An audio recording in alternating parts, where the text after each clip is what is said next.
If you think out of sight, out of mind works with your roof, you're about to meet your deductible.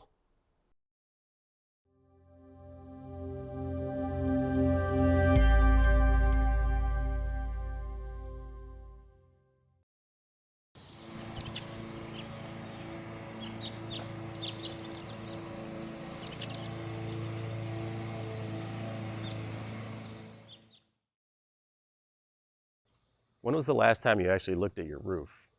Most people ignore theirs until something actually leaks, and by then it's already a costly mess. So today I'm going to show you what I look for when I inspect my roof.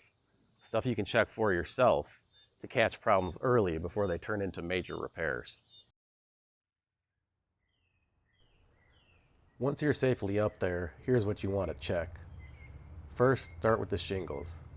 You're looking for any that are lifting or curling at the edges, cracked, torn, or missing, discolored, or worn down. Even a few damaged shingles can lead to leaks if water gets underneath. So make sure you check the whole roof for any damaged shingles and make sure they're all looking good. This is a relatively new roof, so these are all in pretty good shape. Make sure you check yours thoroughly.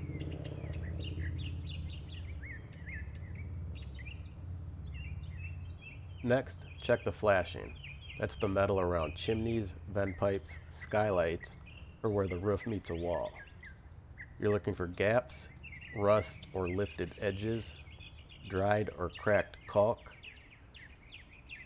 See this missing caulk here? We'll get this fixed up and follow up later in the video.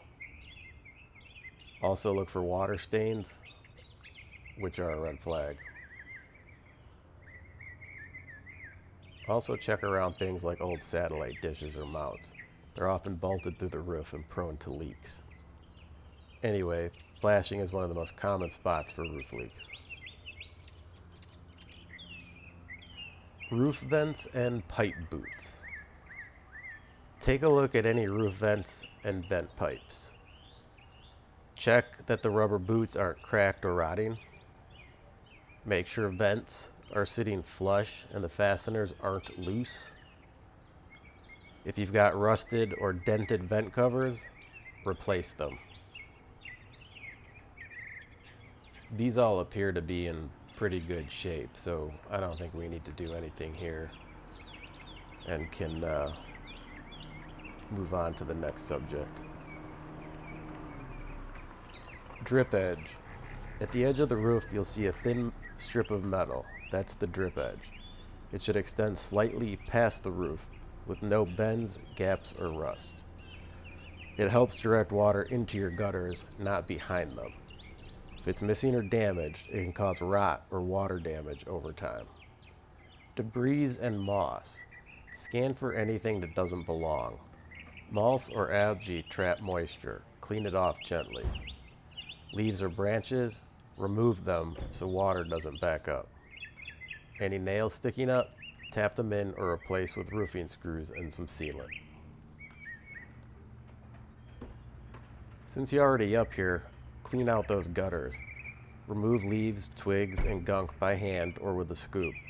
Make sure water can flow freely to the downspouts, and check for any sagging or loose fasteners while you're at it. Clogged gutters can send water under your shingles and rot out your fascia, so make sure to keep them free of debris. That's it. It's not complicated, but most people don't bother until it's too late. Inspect your roof once or twice a year. Spring and fall are perfect to catch 90% of problems before they become expensive. If this helped, leave a comment or share with someone who owns a home, and hit subscribe for more hands-on ways to refine your space.